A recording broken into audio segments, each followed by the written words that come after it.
Yo, what's going on, guys? And we're hearing that the Pacers, who are active in the trade market, are doing everything that they can not to trade Jarace Walker. And from what I've heard and what I've read, is most teams that are engaging or having exploratory talks with the Pacers, as the Pacers are deemed as buyers, they are asking for Jarace Walker, and that Jarace Walker is kind of like the best trade chip that the Pacers have, as Tyrese is hurt now, so Andrew Nembhard and TJ McConnell probably not. They like Benedict Mathurin, and there's other players out there, but as who could be available, Buddy Hield and Jarace Walker are the two guys that, and they don't want to move Buddy Hield, but again, what we're hearing from Evan Sittery is confirming what our thoughts are, that the Pacers are very determined to not include Jarace Walker in any trade. This is also coming from Wojnarowski, as Indiana is very high on Jarace Walker's long-term potential. He's been compared to like a Paul Millsap kind of player with more athleticism,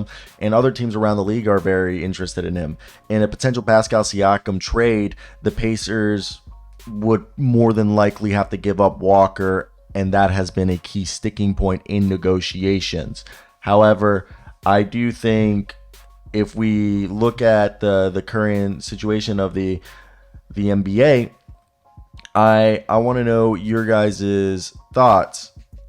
What would be the belief that the Pacers should go for a big fish? Right now, what we do know is players that could potentially be traded are guys such as it's because I don't think they're going for a power forward, and I think Kyle Kuzma is going to be too expensive in terms of assets. The Wizards are going to ask too much. You could probably get Pascal Siakam for cheaper than what Kyle Kuzma, or equal value, and for the Pacers, I think they want to make an upgrade and get a third guy in there next to Turner and Tyrese, but I don't think they need to try to get too far ahead of themselves. I think they're a good young playoff team, that their ceiling is a second round. And if they jump the gun here, they're going to maybe give up too many assets, and they could foxhole their potential. And I don't want them to do that. So for me, I think it's in their best interest maybe to get the bargain market, and if they don't find any good deals, maybe wait for the off season and don't force anything, because I think it'd be better. It's in their best interest to maybe play this out in terms of seeing who could get cheap right now, like Kevin Huerter. And yeah, that's where I'm at. I want to hear your guys' thoughts, and the rest of the video is going to be, my rumor has it who. Rumor has it who. Buddy Hield's on the trade block.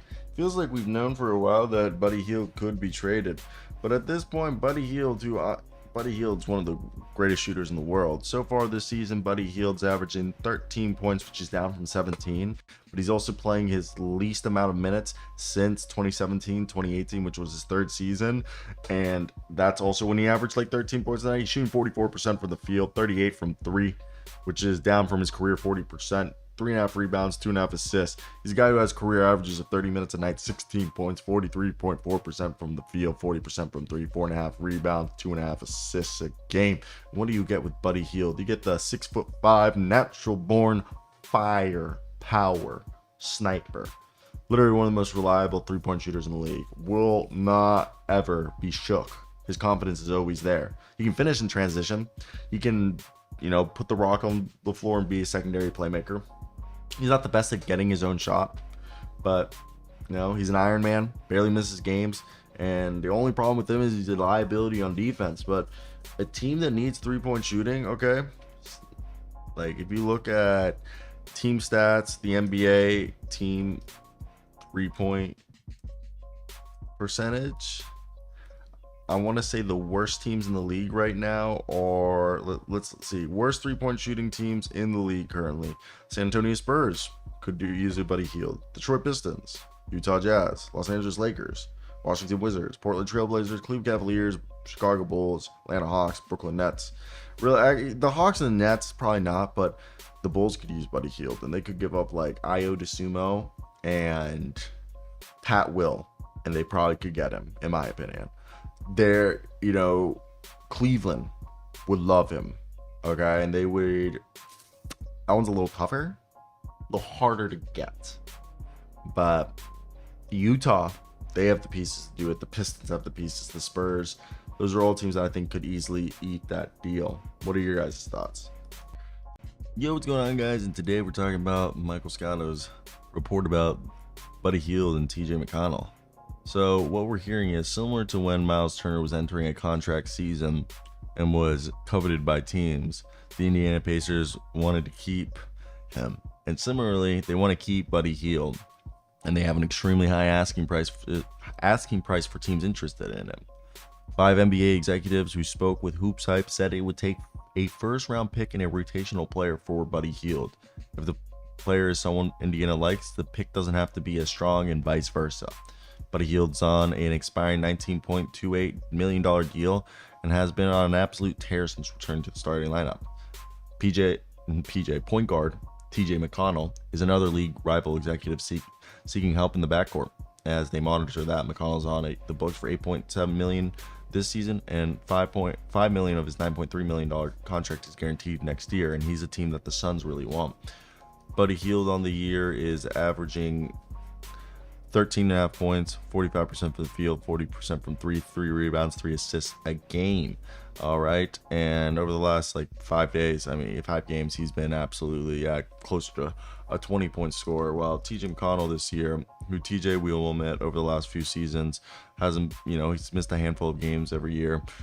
And on the year, he's playing only 14 minutes a night, just under 7 points, 53% from the field. 3-point shot's terrible. It's not terrible, but he's never taken a high volume of them. 3 rebounds, 4 assists, and just under a steal a night. He's still a valuable player, and if you guys are looking for depth, I think you see the Suns going for TJ McConnell or a contending team. I just can't see a team like a young, maybe the Spurs. Maybe the Spurs go out and get themselves Mr. TJ McConnell. I think a lot of teams should be calling up about Buddy Hield. I think Buddy Hield is a good guy for a contending team. I think that just all comes down to if you're willing to give up the assets, if you feel like he's going to push you over to the edge for a championship, then yeah, it's worth it. Am I wrong? Because that's what I would think a championship is worth, is if you give up a first player, fuck them picks, right? Fuck them picks. That's the whole philosophy of the Los Angeles Rams. Them picks don't matter. So, again, it's to each their own. But I am a big fan of the whole idea, hey, okay. The Indiana Pacers could trade Buddy Hield and TJ McConnell. They could. They probably might. But they probably won't at the same time. So we don't really know. But that's basically going to be it. We'll have a few more videos come out later once we finish everything else. It's the New Orleans. Next is Kyra Lewis. But yeah, I think that's where I'll leave this at. Thank you for watching. If you made it to the end, hit that like and subscribe button. It means the world for your support. Yo, what's going on, guys? And we got some Buddy Hield news. So everyone, like myself, just thinks it's foregone conclusion. That was weird. A foregone conclusion. And I also just said and I never say because I pride myself on being a pretty good speaker. But Buddy Hield, we all thought, is a foregone conclusion that he would be going to the Dallas Mavericks. It just makes sense. Tim Hardaway Jr. with a lottery protected first round pick way down the road because of the salary and the additional year on Tim Hardaway Jr.'s contract and the lack of second round picks that I believe the Mavericks have. To facilitate the trade for Buddy Hield, then Buddy Hield resigns on a 4-year, $60 million deal that pays him $15 million annually. Just made sense for everyone involved. But now, Grant Afseth, hopefully I said that correctly, ladies and gentlemen, because I do not want to ever mispronounce it. My name is Ciro Aceo de Coq. I don't expect people to be able to say my name. Okay, Americans call me Ciro. All right, but the Dallas Mavericks, according to Grant Afseth, are among the teams interested in pursuing Buddy Hield in a trade with the Indiana Pacers, according to Mark Stein of the Stein Line. Grant Afseth works for the Hoop Analysts Net, and he also works for Dallas Mavericks basketball for, I guess it's Fan Nation. But supposedly there is no traction in any talks involving the Mavericks. The Pacers are not inclined to make a trade involving Tim Hardaway Jr., and that the Pacers will likely want a sweetener in any trade involving Hield, with possibility of acquiring a first-round pick and part of the return. So supposedly the sweetener for a first-round pick and Tim Hardaway Jr. is there, but supposedly the Pacers are not inclined to make a trade involving Tim Hardaway Jr. Could it be for Richaun Holmes? Maybe, but it goes to show that if it does involve Tim Hardaway Jr., it's going to have to involve a first-round pick. That's no ifs, buts, or ands. That's just looking like it will be a foregone conclusion. So for me, I want to hear your guys' opinions. What do you guys think is going to happen here and why? I'm definitely curious to see if we will see our man, Mr. Buddy Hield on the team, because look, it makes sense that they are setting up these preliminary discussion points like, hey, if it is Tim Hardaway Jr., we want it to be a bit, structured a little different than you guys are assuming.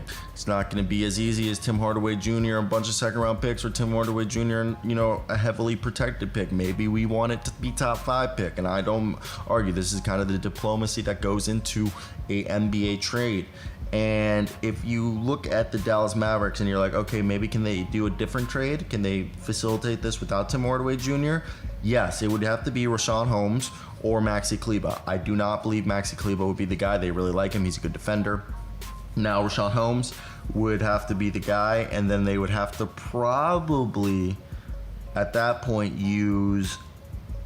I don't even know who else could be thrown into this, because a lot of their roster is recently signed. So in my mind, it has to be around Tim Hardaway Jr. unless they are able to facilitate a Tim Hardaway Jr. trade around a 3-team trade where you send Tim Hardaway Jr. to another team. As we know that a few months ago, they were trying to use Tim Hardaway Jr. and JaVale McGee for Bojan Bogdanovic and Killian Hayes. That was a potential trade.